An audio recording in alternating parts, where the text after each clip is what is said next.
राधे राधे दोस्तों, आप सभी का हमारे YouTube चैनल में स्वागत है। आइए प्यारे दोस्तों, हम गोविंद की पुरुषोत्तम भगवान की कथा का रसपान करें। 27वां अध्याय। कृष्णाय वासुदेवाय हरे परमात्मने प्रणतक्लेशनाशाय गोविंदाय नमो नमः।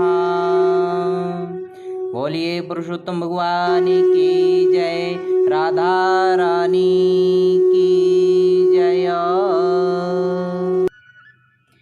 श्री नारायण बोले कि वाल्मीकि इस तरह राजा दृढ़धनमा को अध्यापन विधि बतला करके बोले, हे राजन, तेरा कल्याण हो। अब मैं पापनाशी सरयू को जाता हूँ। तब राजा आनंद सहित स्त्री सहित उनकी पूजा करने लगा। ऋषि ने राजा की पूजा स्वीकार करके आशीर्वाद दिया। तब सायं काल हो जाने पर वाल्मीकि ऋषि वहां से प्रस्थान कर गए। राजा भी अपनी सीमा तक उनको पहुंचा करके अपने घर वापस आया। अपनी रानी गुण सुंदरी से बोला, हे सुंदरी, राग द्वेष वाले गंधर्व नगर के समान इस असार संसार में मनुष्य के लिए क्या सुख है। अध्रुव शरीर को छोड़ करके ध्रुव को प्राप्त करने के लिए पुरुषोत्तम भगवान का स्मरण करने के लिए मैं वन में जाता हूँ। तो वह पतिव्रता ऐसे वचन सुन करके अत्यंत नम्रता के साथ हाथ जोड़ करके बोली, हे पतिदेव, मैं भी आपके साथ चलूंगी। पतिव्रता स्त्रियों के लिए तो पति ही देवता है।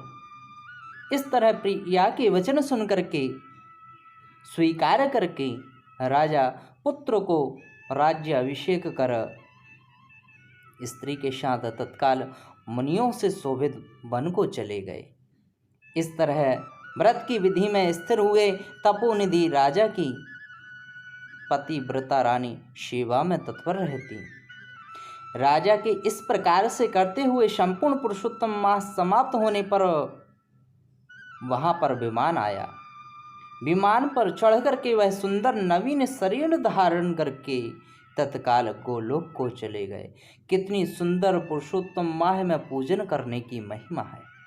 तो श्री नारायण भगवान कहने लगे, हे नारद, इस पृथ्वी तल में पुरुषोत्तम के समान कुछ भी नहीं है। हजारों जन्मों तक यदि आप तपस्या करोगे, तप करोगे,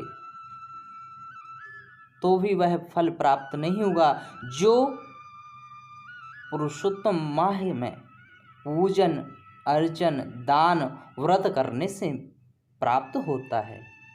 जैसे बंदर ने 3 रात्रि स्नान करने से करोड़ों जन्मों के पाप नष्ट हो गए थे, श्री पुरुषोत्तम मास में अनजाने में ही उस दुष्ट बंदर ने स्नान हो जाने से कुकर्मों का नाश हो गया था और सुंदर शरीर को धारण करके वह विमान पर चढ़ करके भगवान पुरुषोत्तम के गोलोक धाम को चला गया था। हे तपोनिधि, सब लोगों के हित के लिए वह कथा मेरे लिए आप सुनाइए कि उस बंदर ने रात्रि में स्नान कहाँ किया, वह बंदर कौन था, उसने क्या आहार किया, कहाँ उत्पन्न हुआ था और उसके अनजाने ही पुरुषोत्तम माह में स्नान करने का क्या फल प्राप्त हुआ। श्री नारायण कहने लगे, केरल देश में उत्पन्न एक लोभी ब्राह्मण था। इस कर्म से लोक में वह कादर्य नाम से विख्यात हुआ, परंतु उनके पिता ने उनका नाम चित्र शर्मा रखा हुआ था। वह कभी भी कोई धार्मिक अनुष्ठान पूजा पाठ नहीं करता था। वन में विचरने वाला एक माली उसका मित्र था। वह ब्राह्मण सदैव अपने मित्र माली के पास जाकर के रो करके अपना दुख व्यक्त करता था कि नगर के रहने वाले सदैव मेरा तिरस्कार करते हैं, इससे इस नगर में रहना मेरा कठिन हो गया है। वह माली उसको दीन जान करके, दुखी जान करके बोला, हे कादर्य, तुम इस समय मेरी बाड़ी में रहो। कादर्य माली के वचन सुनकर के आनंद के साथ उस बाड़ी में रहने लगा। नित्य उसके निकट रहता, उसकी आज्ञा का पालन करता। इससे उस माली का उस ब्राह्मण पर दृढ़ विश्वास हो गया। तब उस माली ने अत्यंत विश्वास से उस वाड़ी का उसको मालिक बना दिया। सब प्रकार से वाड़ी की चिंता छोड़ करके वह स्वयं राज मंदिर में नौकरी करने लगा। इधर अत्यंत लोभ से दुर्बल वह ब्राह्मण बेचने से बचे हुए फलों को बड़े आनंद से निर्भय होकर के खाने लगा। उस बाड़ी में उत्पन्न हुए जो फलों को बेचने से जो पैसे प्राप्त होते थे, जो मुद्रा प्राप्त होती थी, वह निर्भय होकर के स्वयं रख लेता था, ग्रहण कर लेता था। और जब बाड़ी का माली पूछता तो असत्य बोलकर के बहाना बना देता था। इस तरह बुढ़ापे में वृद्धावस्था को जब प्राप्त होने लगा तो अनेक प्रकार से कष्ट को प्राप्त होता है, असत्य बोलता है। जब वह कादर्य ब्राह्मण 87 वर्ष का हो गया, इस प्रकार से जब वह मृत्यु को प्राप्त हो गया, उसको जलाने के लिए उस काष्ठ आदि लकड़ी प्राप्त नहीं हुई। वेदों के जानने वाले विद्वान कहते हैं कि बिना फल भोगे कष्ट,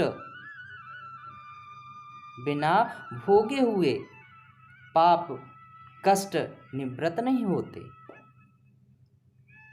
कष्ट तो हमें भोगना ही पड़ता है।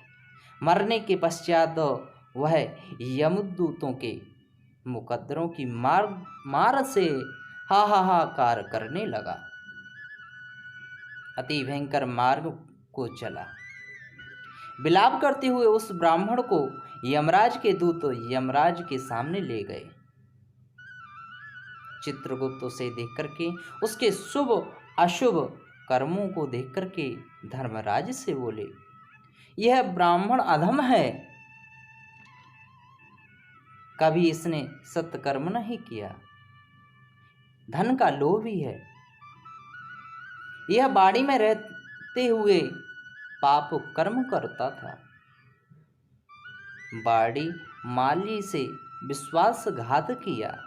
श्री नारायण भगवान कहने लगे, हे नारद, इस तरह चित्रगुप्त के वचन सुन करके धर्मराज अत्यंत क्रोध से भरे हुए वचन बोले, यह 1000 वर्ष तक बंदर की योनि में रहे और विश्वासघात का फल इसको बाद में मिलेगा। इस प्रकार से यह पाप आदि का फल भोगना ही पड़ता है। 27वां अध्याय समाप्त। बोलिए पुरुषोत्तम भगवान की जय।